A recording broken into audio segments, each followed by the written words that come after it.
صباح الخير على عيونكم، صباح كل حاجة حلوة في الدنيا. انا جايلكم النهاردة بروتين جديد ليوم جديد. كل سنة وانتم طيبين، وهقول اللهم صل وسلم وبارك على سيدنا محمد وعلى آل سيدنا محمد. طبعا هنا بقى تقومي تفتحي بلكونتك كده وتهوي وتدخلي الشمس بيتك. وطبعا كان الجو جميل قوي اليومين دول. استغلي بقى لو انت عايزة تعملي تنظيفات العيد او كده. انا لسه ما بدأتش. انا لسه يعني كنت منظفة تنظيفات رمضان، ففجأة كده يا جماعة بقدرة قادر لقيت خلاص رمضان هيمشي والعيد داخل علينا. صليتي بينا على النبي ولا اللهم صل وسلم وبارك على سيدنا محمد وعلى آل سيدنا محمد. انا والله العظيم حاسه ان انا غمضت عيني وفتحتها كده عدى نص رمضان، يعني احنا خلاص كده داخلين على نص رمضان. ازاي انا معرفش، زي ما يكون يعني اللهم بلغنا رمضان لا فاقدين ولا مفقودين. وبارك لنا في الباقي منه يا رب. هنا طبعا بدأت افتح بقى والمع الشبابيك زي ما انت شايفه كده. انا كل يوم بعمل كده، بس انا قلت ايه اغير بقى. يعني انا من اول رمضان ما عملتش معاكم اي روتينات، لان اللي قبل رمضان كنت بعمل روتينات وكده، وكانت روتينات جامده بصراحه. فهنا طبعا بدأت بقى ألمع الجزمة وألمع النيش وكل حاجة، عشان اخش بقى اشوف اكلي واشوف دنيتي هتمشي ازاي النهارده. هنعمل النهارده اكله جميله قوي.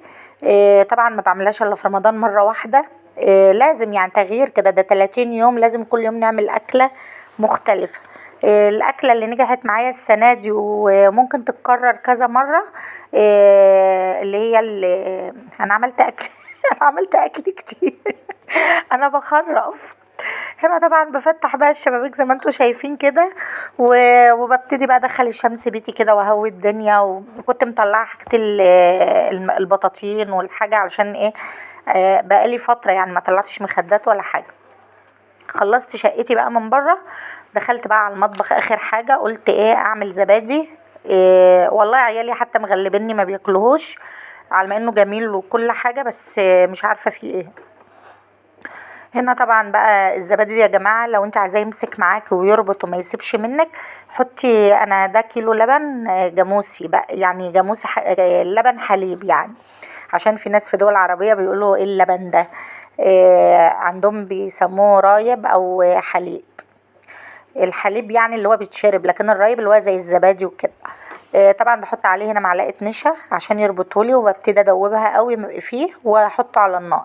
اما يبتدي يغلي اغليه كويس. سر الزبادي الناجح ان انت تغليه كويس، تاخديه على نار هاديه كده مره واتنين وتلاته، عشان يبقى مطلع معاكي احلى زبادي. طبعا هنا بقى خلاص بدأ يبرد. ساعة ما تحطي صبعك فيه كده وتستحملي السخونية بتاعته، تبتدي بقى ايه تعمليه بمضرب عشان التكتلات اللي في علبة الزبادي اللي انا حطيتها دي الخميرة بتاعته إيه ما تعملش يعني، ما تبقاش في جنب وجنب لا. هنا طبعا بقى انا ولادي هنا قالوا لي لا احنا عايزينه في كوبايات مش عايزينه في طواجن. فانا يا ولاد اشربوه كله في طواجن المطاعم كلها بتعمله في طواجن، وناس بتخش تدفع قد كده علشان ياكلوه في الطاجن ده في سحور رمضان.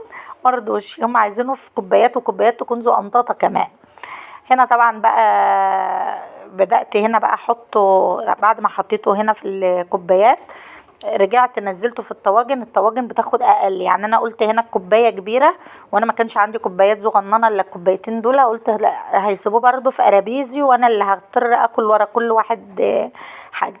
هنا طبعا الطاجن صغنن قوي بياخد كوبايه صغننه، يعني انت شايفاه هنا الكاميرا مكبراه، لكن هو في الحقيقه صغنن خالص، يعني ما بياخدش مغرفه لبن. صليتي بينا على النبي قول اللهم صل وسلم وبارك على سيدنا محمد وعلى ال سيدنا محمد. ده بيقعد معايا يومين. هنا بقى بتغلي ميه عندك كاتل او في البراد، وحطيها بقى وغطيه تغطيه كويسه قوي واركنيه. اهم شيء ان انت ما تحركوهوش بقى، حطيه في مكان دافي كده وغطيه. هنا بقى كنا جمد بالليل يعني، كان جمد قوي. فبدأت انقله بقى في التلاجة. بدأت هنا اعمل هنا بقى قلت دي الكرشة اللي انا كنت غسلتها معاكم، طلعتها بقى من الفريزر وبدأت انقعها برضو في مية وبتاع ده ودقيق. وغسلتها غسلة كويسة قوي. وبدأت هنا اغلي بقى مية بفصين حبهان بورق لورا وبصلة، وتدقي بقى فصين توم حلوين كده او تفرميهم زي ما انت عايزة. التوم بيفرق وبيخليها لك زي بتاع المصامت بالظبط. هنا بقى يعني ما دخلت في كام، يعني عدى ربع ساعة كده، تبتدي تحط لها معلقة خل معتبرة كده، لان الخل هيفتح لك لون الشوربة وبيخليها تستوي بسرعة.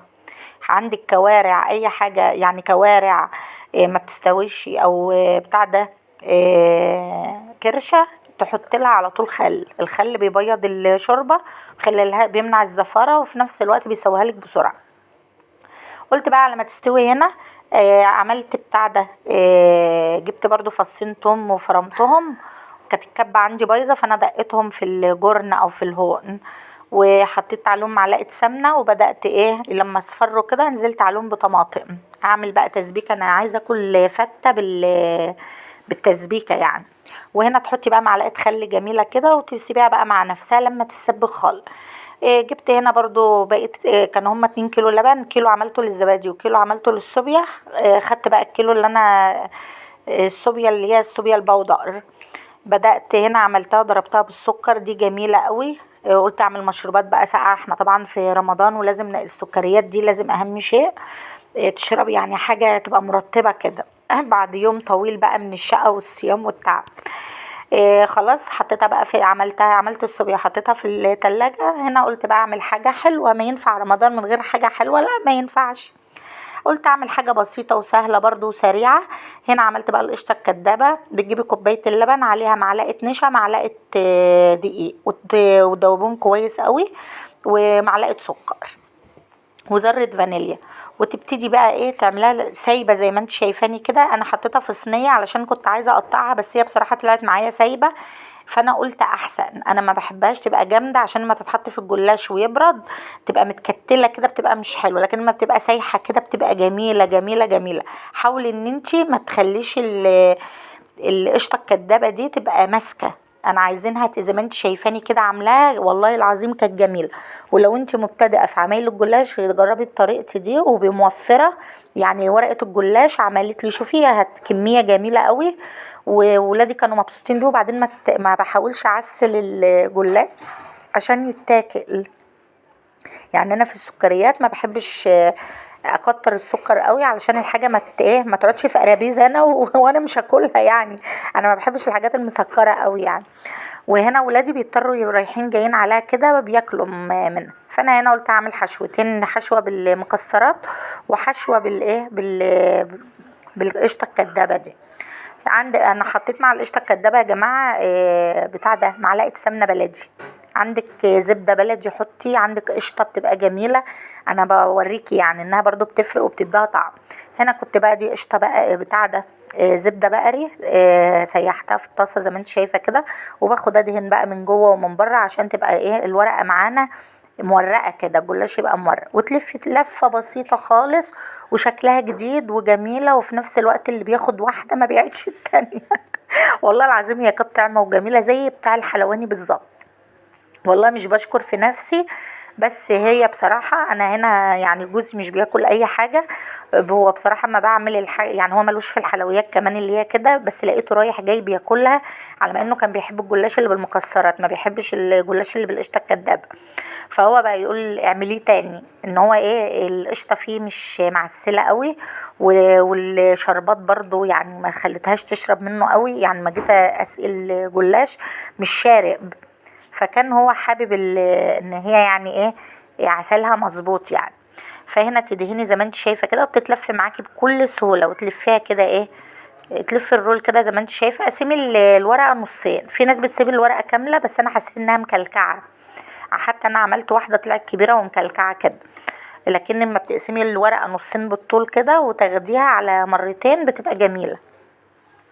اوعي تكوني انت لغايه دلوقتي بتسمعيني وما بتحطيليش اللايك وتشتركي في القناه لو انت مش مشتركه، واكتبي لي بقى كومنت يرفع من روحي المعنويه، عشان انا عندي احباط احباط احباط. اقسم بالله العظيم انا اول رمضان يجي عليا واحس ان انا عندي اكتئاب ومتضايقه. يعني انا بسجل لكم، انا ربنا اللي اعلم بيا.